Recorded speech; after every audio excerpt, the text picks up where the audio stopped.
Welcome back to the Angry Man Podcast with Jason and Greg. And Devin Haney is saying that he's going to get it back in blood. So that's an interesting statement by Devin Haney, the fact that he's saying that he's going to get it back in blood. My thing is this, man. Should he want to get it back in blood? Absolutely. He should want to get it back in blood. Oh, yeah. I'm all for that.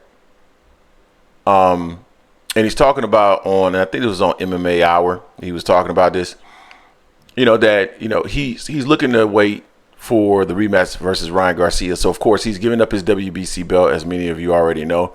Apparently, becoming undisputed again at 140 pounds wasn't as important once he wasn't getting paid to do so, and he found out what his true value was. But I digress.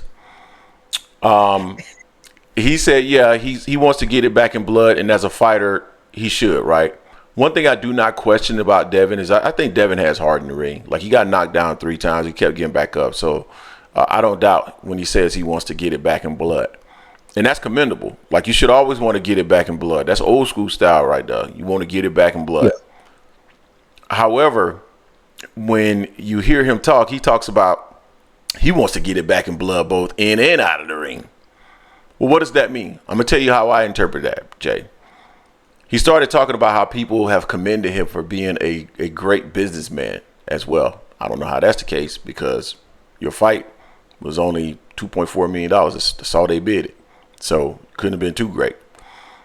But when he started talking about that and how people have commended him for being a great businessman and then tying that into the comment of I want to get it back in blood, if you will, both in and out of the ring. That tells me that he's talking about, man, I want to sue him and get him back in that manner. Then I want to get him back in the ring. And I commend one and I reject the other one, right? I've already talked about the lawsuit, how I feel that the lawsuit is not going to play out in his favor. I think he's probably going to spend just as much in lawyer fees as he would get in any kind of settlement, even if he were to win. But I think the case is so subjective that he's not going to win. I just don't think he has an opportunity to win there. So to me, what he should be doing, since he's now saying that he's not going to come back and fight until he gets the opportunity to fight Ryan Garcia, well, if you're going to wait 1 year, then go ahead and simply improve on your skills. Improve on your skills. Work on your skills for the next year, and then hopefully you'll get that opportunity for the rematch and get it back in blood. But one thing I would question, Jay, is this. You just fought February 20th. I don't know April 20th. I don't know exactly how they are working that suspension, meaning did he get suspended from the date of the fight or is he getting suspended from the date in which they announced that he was suspended? I don't know. They're saying April. Okay, so it's June, about to be July. So you're gonna wait all that time just to fight Ryan Garcia? Why? Because I'm gonna tell you why. And this is my opinion. Dev started talking about he's gonna do whatever he want to do. He's not fighting at a specific weight anymore. He's gonna fight at whatever weight he's comfortable, so forth and so on. I think what Devin is actually telling us is that I'm at a weight class right now, and I think I've realized that I can't necessarily take these guys' power.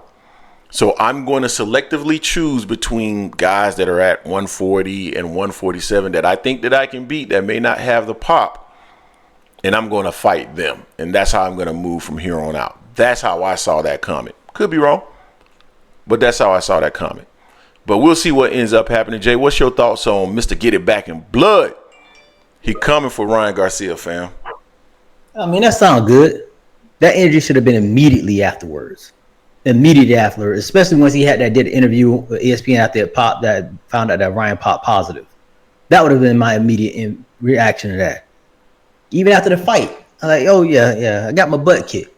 I gotta get this back. We gotta run this back immediately, expeditiously. Next, but now he talking about he want to get it back in blood. Okay, maybe he just had to think about it. You know, his ego, Bruce's ego. He had never lost as a professional before, so I get that, but. What I don't get is in that interview he did, then talking about that he was asked, what do you look back at that fight, Anthony? You couldn't say, well, once a guy's on PEDs, there's nothing you can do. BS. You can always keep your right hand up, Dev. That had nothing to do with the PEDs, dude. Stop it. Now he's talking about he's really using that Ostarine. He said he failed 5 times. The A and B sample before the fight and after the fight, and then the commissioner test as well. He failed, and they're all for Ostarine. Now the levels, he didn't say anything about if there's anything different than what we already know on that. He also talked about Ryan basically did it on purpose because he pled guilty, gave up $4 million for that. I'm like, okay, Ryan was guilty. He should be suspended. He's telling me he should be banned. But he wants the rematch. The next fight he wants is with Ryan, a year out. Why not just take some fights in between time and rebrand yourself? Because the last thing everyone sees is you just getting knocked down over and over again with the same punch. That's what's in everyone's mind. He's talking about, well, when time comes for him to fight Ryan again, he's going to call the shots. You're not going to call the shots then neither. Even though Ryan failed a drug test, you don't have any marketability compared to Ryan still. You haven't done anything to build it back up, bruh. Yeah, we know Ryan's a dirty cheat. But you ain't do nothing in between time. He still has more of a following. It's about money. You're talking about you're a businessman. You know who's going to sell the tickets, him or you. It's still going to be him because he still got popular after he was found out he cheated. So you're not going to run shit still. You're saying you're not going to fight on any weight class no more. You're going to pick the weights, what you want to do. Against who? Who you calling the shots against? Leon Perro? Sandor Martin? You going to get that weak-ass purse bid again like you did last, like this just past happened. You're not calling the shots with nobody. You're talking as if you lost in a fight where the dude gloves were loaded or something like that. No, that wasn't the case. Ostarine, it could have gave some effects, but it didn't stop you from holding up your right hand. That's a skills thing. I still say that. Get Ryan out the league, out the boxing, and keep him out of it. That's fine. You say he should be suspended for life for banned for life, but you still want to fight him. Get it back in blood. Get it back in blood. Okay, that sounds good. I believe it when I see it. I think you're stupid for not fighting until he gets back, because it's not guaranteed that you're gonna get a chance to fight Ryan again, because you can't trust Ryan. You even said it. So why worry about that? I'll keep my career going. I'll get it back in blood. I'm gonna take it out on somebody else in the ring. That's what usually most people want to do. You can't if I can't get it back with you, I'm getting the next person. I feel sorry for you. You're not doing that. So you're putting your career on hold for this dude. Nah, bro, don't do that. I mean, I'm glad you say you want to get it back in blood, but this other stuff, suing him outside the ring, talking about he hurt you financially. Nah, he didn't. He didn't. That was your fault on that. I'm not buying it fully. I believe it when I see it. The best thing Devin could do for me, I think for himself, get back in the ring, beat whoever it is and beat their ass, and then start showing like, Ryan, you next. That's what you do. Don't sit there and say you're going to wait a whole year. I don't believe that's happening anyway.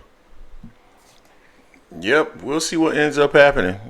You guys tell us what you think in the comment section. Don't forget to hate, like, comment, and subscribe. This is the Angry Man Podcast, L Sports Media, and we are out.